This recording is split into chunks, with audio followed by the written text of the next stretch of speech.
নমস্কার। আমাদের খেলা নাটকের টিম একসাথে বসে একটু চায়ের আড্ডায় আছি। আপনাদের সঙ্গে সকলের পরিচয় করিয়ে দেব। এখানে আছেন আমাদের একজন থিয়েটারের মানুষ, শ্রী অরিজিৎ চক্রবর্তী মহাশয়, অরিজিৎ দা। উনি এখানে হ্যাঁ বলছি, আমি একজন করে বলছি।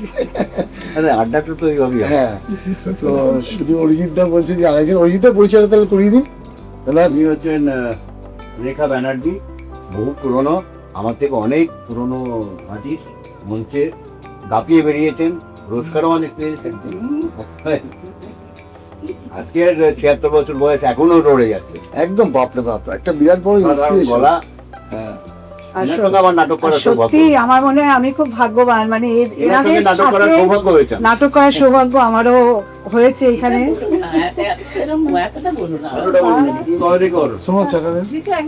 খেলাতে তো খেলাতে গিয়ে দিলে কবে? খেলা তো দেখবি সবাই দেখুন, মানে সবাই দেখুন, আমরা করে তো বুঝলাম যে আমি তোমার দৌড়ে পাচ্ছিলাম না।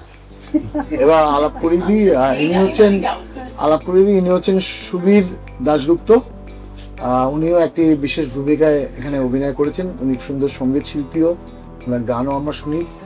এবং আমাদের সাথে আছে মীনা দাশগুপ্ত, মীনাদি। উনিও একটি বিশেষ চরিত্রে অভিনয় করেছেন।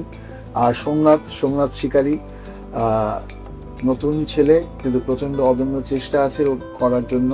সোমনাথ কিছু বলবে? আমাকে বল, এই নাটকটা করে তোর কি অভিজ্ঞতা হলো, বা তুই প্রথম বোধহয় থিয়েটারে আসলি বা একদম জীবনের প্রথম একটা কাজ, অবশ্যই এটা খুব মানে ভাষা দিয়ে বলে বোঝাতে পারছি না যে আমি কি বলবো। হ্যাঁ, চরিত্রটা নিয়ে তোর কিছু বলার আছে? মানে চরিত্রটা না আমি যে চরিত্রটা করেছি ভালোই লাগলো। আচ্ছা, আসলে আমরা সবাই তো এখন বৃদ্ধাশ্রমে আছি। একদম আমার অবস্থা তো আমি তো সবচেয়ে বড় ভিকটিম এই বৃদ্ধাশ্রম। আজকের আমি আর আমার বউ, আশেপাশে নিচে ভাইয়ের বউ, ছেলেরা সবাই। একদম তো আমরা যেভাবে ফিল করতে পারি ব্যাপারটা, আমি জানি না ও সেটা ফিল করবে কিনা। অন্যরা আমরা ফিল করতে পারবো, ফিল করার যে ব্যথাটা, সেই ব্যথাটার জন্যই তো সামনে এগিয়ে আসা। এই নাটকটা করে মনে হলো যেন আমি আমার জীবনের সঙ্গে কথা বলছি। কি মনে হয়নি তোমার? আপনার কথা বলছি না, আপনার সময়ের দাঁড়িয়ে যে সময় দাঁড়িয়ে আছে, বয়স আমি তো একদমই একা, তোমার ওয়াইফ আছে, আমি এটা আরো ফিল করতে পারছি বলেই না যে কিভাবে তাদের পাশে এসে দাঁড়াতে পারি, কিভাবে দাঁড়াবো, একটা এজেন্সিকে যাতে তুলে এনে একটু অন্তত সান্ত্বনা দিয়ে এই জিনিসটা ফুলফিল করতে পারি। বিষয়টা হচ্ছে কি না, ফিল করতে পেরেছি তো। শোনার বিষয়টা হয়ে গেছে কি, নাটকটা যেটা বলতে চেয়েছে যে আমরা এখনকার দিনে এতটাই কর্পোরেট টাইপ হয়ে গেছে, জীবনটা এতটাই বেশি যান্ত্রিক হয়ে গেছে। তো এখানে হঠাৎ করে মানে একটা বিশ্বব্যাপী একটা, আমি কি বলবো, যে নিউক্লিয়ার ফ্যামিলি করে দেওয়া মানে এটা কি, বেশি করে ফ্রিজ বিক্রি হবে, বেশি করে এসি বিক্রি হবে, বেশি করে ইউটেনসিলস বিক্রি হবে, মানে ইলেকট্রনিক্স মার্কেটটা বিরাট বড়। একদম মানে এটা একটা মানে ষড়যন্ত্র। আজকের আমাদের বাড়িতে 22 জন 23 জন মেম্বার ছিল, 3.5 কেজি 4 কেজি চাল ফুটছে। সেখানে আজকের আমার 200 গ্রাম চাল, 200 গ্রাম কি, আমরা দুজনে মিলে এখন ভীষণ ব্যস্ত, নিজেকে নিয়ে প্রত্যেকে এত ব্যস্ত। এটা তো একটা মানে বাজার হয়ে গেছে। এই বাজারটা এখন এমন জায়গায় হয়ে গেছে, 150 কোটি লোক এখানে যদি বাজার না করতে পারে, তাহলে বাজারটা করবে কোথায়? সুতরাং আমরা হচ্ছি কমোডিটিস হয়ে গেছে। বিষয়টা হয়ে গেছে এই যে যেটা বললেন বাজার, মানে বাজারটা এখন এমন জায়গায় রয়ে গেছে যেখানে অনুভূতিগুলো সেল পারচেজ বা কেনাবেচা করা, সেটা যে কতটা যন্ত্রণাদায়ক, যে অনুভূতি ব্যাপারটা একটা সম্পর্কের মানুষ আর একটা এজেন্সি বা একটা কোনো কর্পোরেট জায়গা থেকে এসে সে তার অনুভূতিটা শেয়ার করছে। অনুভূতি কেনাবেচার জায়গাটা কি কতটা যান্ত্রিক, তাদের কতখানি ইমোশন আছে সেটা জানি না। আমি ইমোশন হয়ে যাচ্ছে। হ্যাঁ, আমার মধ্যে যে ইমোশন, যে ওই কাজ করতে আসছে তার মধ্যে সেই ইমোশন আছে, হবে না তো, সেটা তো সম্ভব না। কতবার করবে সেই একটা মানুষের আবেগ, কবার আসতে পারে, সেটা একটা অভিনয়, কতক্ষণ সে অভিনয়টা চালিয়ে আমার মধ্যে যে আবেগটা থাকবে, যে আসছে তার মধ্যে সেই আবেগ থাকবে না। হয়তো কোনো এক ক্ষেত্রে তার মনে হতে পারে আমার বাবা মা, কিন্তু সে যেই নিজের সেদিনকে তার সন্তানের জায়গাকে তিনটে ডিউটি আর- পড়ে গেল ওই কাজে, একই কাজে তিনটে ডিউটি পড়লো, সে আর সেই আবেগ রাখে না। না, ওখানে আবেগটা কিছুটা শেষ করে আবার পরের ডিউটিটা গিয়ে জয়েন করবি, তাই তো? জানি। তাই তো। রেখাদি কি বলছো বলো একটু শুনি। তোমার এই নাটকটা মানে শিশির কুমার দাসের এরকম একটা সৃষ্টি যেটা আজকের সৃষ্টি না। না, আমার মনে হলো যে সেই আজই হতে শতবর্ষ পরে তুমি পড়বে কবিতাখানি, যেটা রবীন্দ্রনাথের লেখা, উনিও বোধহয় সেইটা লিখেছিলেন। যখনই এইটা বইটা হবে মনে হবে এখনই এখনের জন্য। এখনই লেখা হয়েছে, একদম এখন একদম। হয়েছে। এখনো কিছু মনে হয় না, এত পুরনো হিস্টোরিক্যাল নাটক। ব্যাপার আছে। কিন্তু এখনো কিন্তু সেটা কতটা সম্ভব। আধুনিক, কতটা খুবই আধুনিক। প্রাসঙ্গিক, এখনকার দিনে খুবই প্রাসঙ্গিক। খুবই প্রাসঙ্গিক। শিশির কুমার দাসকে এই জন্য আমাদের মানে কি বলবো, এটা মানে বিরাট বড় এরকম একটা লেখকের Tribute. গল্পের নাটক করা, সেটা তো আমাদের একটা ভাগ্যের ব্যাপার। নিশ্চয়ই আমরা এরকম একটা জায়গা থেকে পেয়েছি এবং চেষ্টা করেছি যতটা আধুনিক মোড়কে নাটকটা করা যায়। আর অঞ্জনকে অনেক ধন্যবাদ, অঞ্জন এত সুন্দর একটা নাটক আমাদের দিয়ে হ্যাঁ, এই করিয়েছে। নাটকটা এত না, ও ভালো। ও অ্যাকচুয়ালি কি হয়েছে, অঞ্জন দেখেছে যে এর মধ্যে কাকে ধরা যায়, অরিজিৎ দা আর রেখাদি দুজনেই একাকিত্ব দিয়েছে। এদের দিয়ে এই খেলাটা করানো যায়। মানে সে ভয়েসটা বেরিয়ে আসে, ইমোশনটা সবচেয়ে বেশি- হ্যাঁ, ইমোশনটা বেরিয়ে যাবে। actually তাই। সবচেয়ে যে বেশি। আমরা যেভাবে তাদের অনুভূতিটা সবচেয়ে practical বেশি হবে। সেই। আমাদের তোমাদের কোনো অভিনয় ছিল না, না, না। আমরা তো আমাদের নিজেদের একদম, জীবনযাত্রার যে বাস্তব অভিজ্ঞতা, জীবন থেকে। তার উপরেই করেছি। একদম বাস্তব একদম। জীবন থেকে। এবং সেটাই একটা নির্দেশকের আমার মনে হয় দায়িত্ব, একদম। যে সুইটেবল ফর হুম, হ্যাঁ। কার জন্য এই চরিত্রটা প্রযোজ্য, মানে কাকে দিয়ে করে দিলে স্মুথ বেরিয়ে আসবে। এখানে একটা সিগারেট রাখার দরকার। এই বয়সে সিগারেট রাখলে আবেগ ঘন আলোচনা হয় না। না, ওরা তাহলে আবার লিখে দিতে হবে স্মোকিং ইনজুরি ফর হেলথ, আমাকে যখন ভিডিওটা টেলিকাস্ট করতে হবে। তো সেটা হচ্ছে না, ব্যাপার। না, এই তো সুমিতা আড্ডার বলুন। মধ্যে সিগারেট চলতেই পারে। হ্যাঁ, চলতে পারে। আর আমার তো এক অদ্ভুত ধরনের অভিজ্ঞতা হলো, আমি বেসিক্যালি ছোটবেলার থেকে গান শুনে গান গেয়েই বড় হয়েছি আর কি। আমার এই লাইনটার সম্বন্ধে কোনো মা গান গাইতেন। মানে বিন্দু মাত্র ধারণা ছিল না। আর রবিবারে আকাশবাণীতে বেতার নাট্যগুলো শুনতাম, খুব ভালো লাগতো। হ্যাঁ, তো আমরা তো শুনতাম সবাই। শুনতাম, দিদিও করেন, এখানে অন্যান্যরা যারা যারা করে অনেক সময় মঞ্চে দেখতে গেছি। কোনদিন ফিল করিনি যে নিজে করতে পারবো বা নিজে এই জায়গায় আসতে পারবে। আজকে প্রথম বড়দির কাছ থেকে ফোনটা যায়, তো তুমি কি নাটকটায় পার্টিসিপেট করতে চাও, রেখা- ধরনের রেখাদির কাছ থেকে। তো তারপর তো যাই, চাটা খাবেন না আপনি? চাটা কালে কালে- খেয়ে নে, চাটা খেয়ে নে।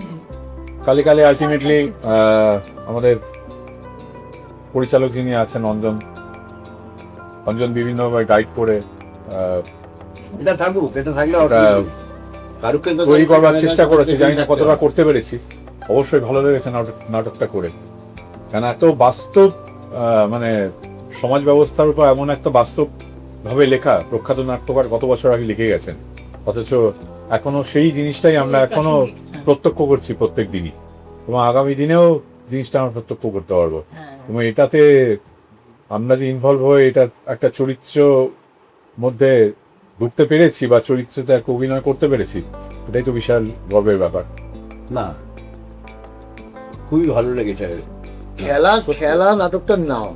এবার খেলা সত্যি এগুলি ছেলে খেলায়, এই যে অনুভূতি নিয়ে কেনা বেচা বা একটা ইমোশন নিয়ে যে আজকাল সবকিছু কর্পোরেট হইতে আমরা দেখছি যে না বাড়িতে নেই, তাহলে চলো একটা আয়াকে দিয়ে বা একটা ইয়েকে দিয়ে কাজটা চালিয়ে দিই, বা একটা এজেন্সিকে ফোন করে দিই। এখন তো সব পাওয়া যাচ্ছে, দেখুন ছেলেদের মধ্যে কথাগুলি হয় যে এখন তো সব পাওয়া যাচ্ছে, আরে বাবা তুমি 24 ঘন্টার লোক পেয়ে যাবে, কোনো অসুবিধা নেই। 24 ঘন্টার যে লোকটা আসছেন, অবশ্যই আপনার কর্মজীবন থাকতেই পারে, আপনি 24 ঘন্টার লোকটাকে রাখছেন, কিন্তু তার সঙ্গে সঙ্গে আপনার মানে অবচেতন মনে কাজ করছে যে একটা লোক আছে, আমি আমার কাজগুলি করি। অবচেতন মনে আপনার এই অবচেতন মনটাকে নষ্ট করে দেওয়া উচিত।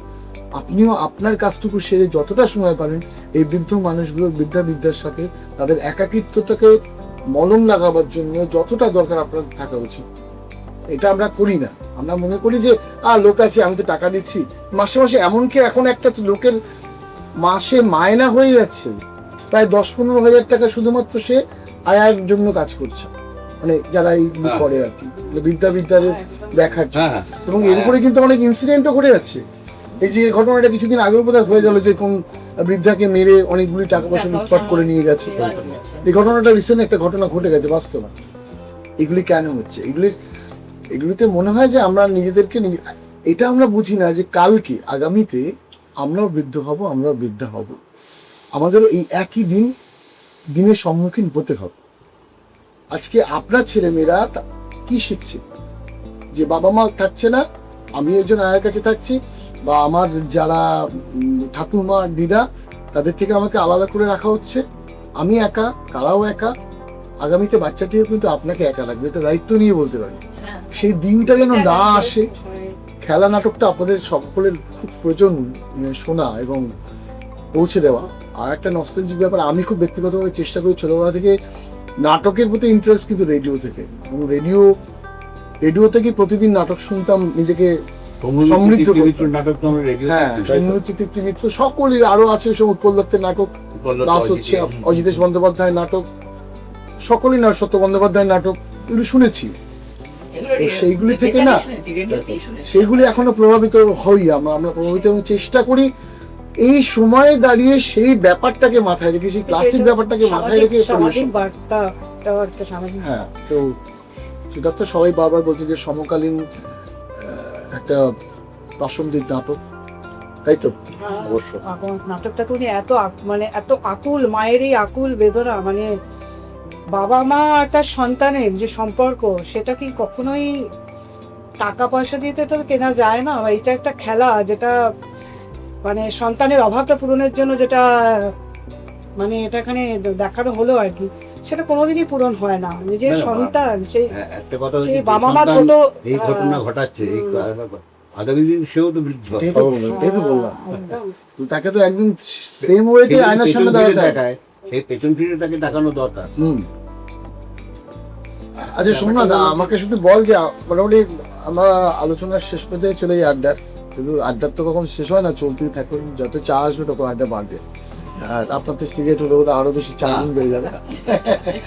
তো সোমনাথকে একটু লাইন বাই লাইন জানি, মানুষ কেন খেলা নাটকটি শুনবে? এটা একটা শিক্ষণীয় নাটক। আজকের দাদা আমি একটা কথা বলি, আমি এই জিনিসটাকে আমি পছন্দ করি না। দেখুন, আজকের দিনে আমরা দেখি ছেলে বলুন, বাচ্চা মেয়েদেরকে বলুন, অনেক দামি দামি স্কুলে পড়ায়, কিংবা এটা বলতে পারেন হোস্টেলে। আমি ওটাকে একদমই পছন্দ করি না, হোস্টেল জিনিসটাকে। আমি একটা ছেলেকে যে পরিবেশে মানুষ করাবো, সে বাবা মা থেকে কিন্তু বঞ্চিত থাকবে। আমি আমার ছেলেকে যদি হোস্টেলে পড়াশোনা করাই, সে কিন্তু বাবা মা থেকে বঞ্চিত থাকবে। হয়তো পড়াশোনায় ভালো হবে, হয়তো সে ভালো বেটার চাকরি করবে, প্রচুর টাকা মাইনে পাবে, কিন্তু কারোর সাথে কারোর আন্ডারস্ট্যান্ডিং থাকবে না, সম্পর্কটা থাকবে না। একটা যে বাবা মার প্রতি ভালোবাসা, শ্রদ্ধা, সেই সম্পর্কটা থাকবে না। পরবর্তীকালে সেই ছেলেটার জীবনের শুরু থেকে যে ভিতটা দেখে এসছে, যে আমি হোস্টেলে থেকে মানুষ হয়েছি, হোস্টেল থেকে পড়াশোনা করেছি, তারপরে আমাকে মানে আমি আমার বাবা মাকে ট্রেনিং পাইনি, সে যখন ম্যাচুরিটি বয়স হবে এবং সে যখন চাকরি জীবনে, সেও কিন্তু তাকে তার বাবা মার সাথে রাখবে না। আমি এই জিনিসটাকে কিন্তু খুব একদম সত্যি মন থেকে বলছি, আমি খুব অপছন্দ করি। তাছাড়া এদের বেড়ে ওঠাটাও তো আমাদের ছোটবেলার মতো নয়। আমরা পাড়ার মানে যেখানে যে গাছটায় পেয়ারা হতো, সেই গাছটায় দায়িত্ব নিয়ে তাকিয়ে থাকতাম নেক্সট সিজনে কখন আবার হবে, কখন কটা পেয়ারা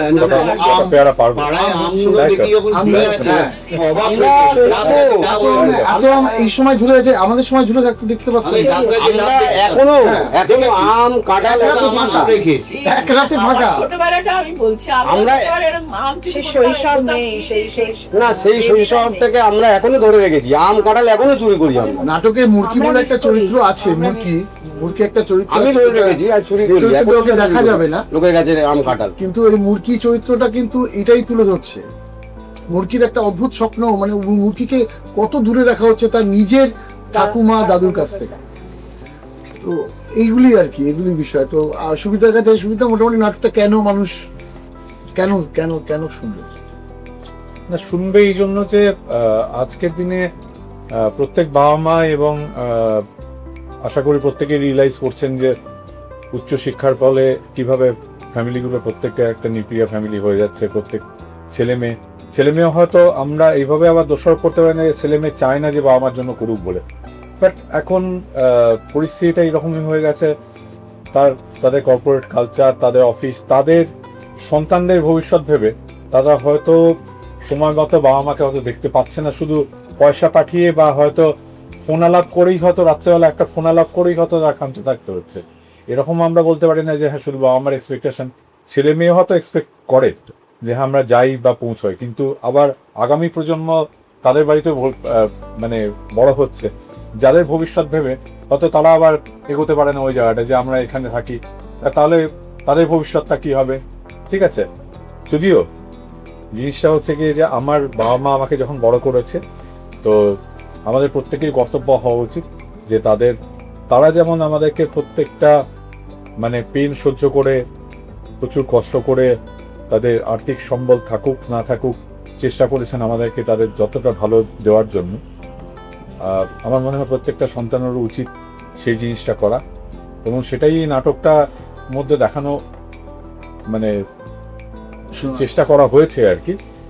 মানে যিনি প্রখ্যাত নাট্যকার উনিও এটাই মেনলি বর্ণনা করতে চেয়েছেন, এবং আমরাও নাটকে সেটাই উপস্থাপনা করার চেষ্টা করি। মানে আশীর্বাদও কি আবার টাকা দিয়ে কেনা টাকা যায়? দিয়ে কেনা যায় না। তখন বলবে এরকম একটা ব্যাপার আশীর্বাদ, যে ভালোবাসা এগুলো কখনোই টাকা দিয়ে কেনা যায় না। এটা কার কিরকম প্রয়োজন এরকম বলবে। মায়ের চোখের জল, মা কাঁদতে কাঁদতে, এখানে নাটকটাতে দেখা যাচ্ছে মা অন্ধ হয়ে যায়, অন্ধ প্রায় মা এখনো ছেলের আশায় বসে আছেন মা, কবে ছেলে আসবেন, কিন্তু ছেলের আসার সময় নেই।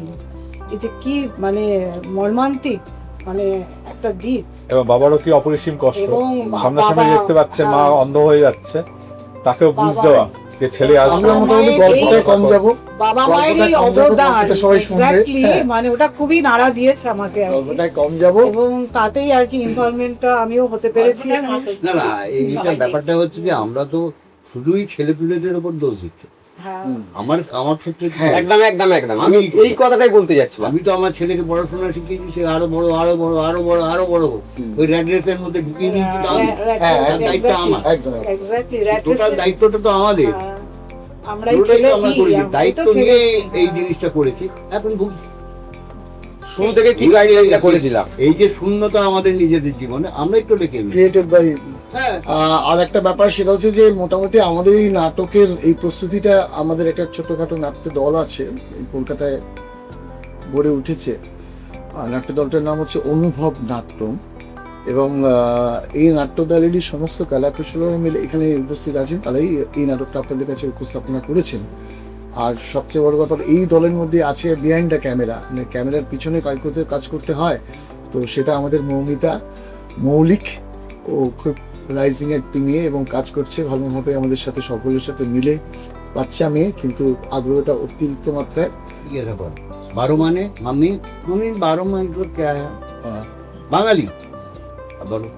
বাঙালি বাংলা আর বলতে তার পারি না। মা কি বলবো, ভালো বাংলাটা। বাংলাটা শিখ- বলতে পারবো না। ওই এক ভদ্রলোক কবিতা আছে, শিবদাস গুপ্তের কবিতা, বাংলাটা ভালো শিখতে বাংলাটা হবে। ভালো শিখতে হবে। তো ওই রেখাদি যেটা আমার ছেলে কথাটা বাংলাটা ঠিক বলছিল, আসে না। যে অনেক রিলেটিভ আছে যে আমার ছেলেকে বিদেশে পাঠিয়ে আমি খুব গর্ববোধ করছি, হ্যাঁ, কারণ তাদের পরিণতিটা তো তারাই তৈরি করেছিল। তারাই তৈরি করেছে। আমি তো হয়েছি, তোরা তো দুজন একা একা হইনি, বয়স তো হয়েছে, আমারই মতো বয়স। মানে একটা অ্যাজ ইট যেন ওটাই ও আলটিমেট ফোন করে লক্ষ্য, বলছে, বিদেশে কাটাতে হবে আমি মরে ছেলে মেয়ে। যাচ্ছিলাম। আমি বলি, কেন কি হয়েছে? বলে আমি হসপিটালে ফিরে আসার কথা না, তোকে আমি ফোন করছি, আর তোর ছেলেরা দুটো ছেলেই বিদেশে। ছেলেরা কি করলো বল, পাড়ার ছেলেরা সব দেখলো, এইটা বললো, পাড়ার ছেলেরা সব নিয়ে গেছে, পাড়াতে হসপিটাল নিয়ে গেছে, এই করেছো সেই করেছো, ফেরার কথা ছিল না। তার মানে সেরকম মা বাবাও আছে পাড়ার ছেলেগুলিকে যারা তৈরি করেছে। হ্যাঁ, এটা তাদের জন্য আছে। পাড়ার ছেলেরা দেখেছে। পাড়ায় এরকম কিছু ছেলেরা আছে। না না সে আছে। এই ছেলেগুলি থাকুক, এই ছেলে এবং আগামীতে এই পাড়ায় ছেলেগুলি আরো বাড়ুক। আর আমাদের বডিগুলো B7 এ থাকবে। আমি ডোনেট করে দিয়েছি। আমি তো donate আমি ডোনেট করা হয়ে গেছে। আমি আমার- দাদা এটা একটা ভালো কথা বললো, করেছি। হ্যাঁ, দাদা এটা একটা ভালো কথা বললো যে এই ছেলেগুলো আছে পাড়ার লোকের পাশে দাঁড়ানো জন্য। হ্যাঁ, এখনো আমরা যাই। এই যেমন আমাদের সোমনাথ। বকাটের ছোকরা নচিকা নচিকাতে যা আমাদের পাড়ায় যাবে। বকাটে ছেলেগুলি থাক। আমাদের ছেলেরা যায়। আমাদের ক্লাবে ছিল। যাই হোক মোটামুটি আড্ডা তো চলতেই থাকবে, আড্ডার তো কোনো শেষ নেই। নচিকেতার এই বৃদ্ধাশ্রম গানটাও সত্যি কথাই ও তো আড্ডার তো শেষ নেই, এভাবে চলতেই থাকবে, কথায় কথা বাড়বে। সব কথারই একটা পরিণতি আছে, সেই পরিণতি হচ্ছে আমাদের আমরা তো অন্যভাবে কিছু বলতে পারি না, আমরা পোস্টার লাগিয়ে মানুষকে সচেতন করতে পারি না। একজন শিল্পীর কাজ যেটা, যে তার শৈল্পিক প্রক্রিয়ার মাধ্যমে মানুষের কাছে পৌঁছানো তার বার্তা, এর বেশি আমরা পারবো না। তো আমাদের এইটুকুই, আপনাদের মনে যদি আমরা একটু ছুটতে পারি এই নাটকটা দিয়ে, খেলা দিয়ে, তাহলে আপনারা অনুভব করবেন। আর ভালো লাগলে তো যা বলার, আপনারা তো আরও কয়েকটা মানুষের কাছে পৌঁছে দিন যাদের কাছে একটু অনুপ্রেরণামূলক হবে এবং তারা হয়তো সংশোধন তার জীবনে হতে পারে। আসলে আপনারা আমার জীবনের সাথে মিলিয়েই তো সব কিছু নাটকগুলি তৈরি হয়। আমাদের উপস্থিতি আমাদের কাজ হচ্ছে এমনভাবে উপস্থিত করা যেটা আপনারা সহজভাবে নিতে পারবেন। তো সকলের তরফ থেকে আমাদের রিকোয়েস্ট, অবশ্যই খেলা নাটকটি শুনবেন আর সঙ্গে থাকবেন আর্টিস্টিক অঞ্জন ফিল্মস এন্টারটেনমেন্ট চ্যানেলের এই ইউটিউব চ্যানেলটির সাথে থাকবেন, সাবস্ক্রাইব করবেন আর সকলে শুনবেন। ভালো থাকবেন এবং সকলে অবশ্যই সকলকে ভালো রাখবেন। জয় হোক।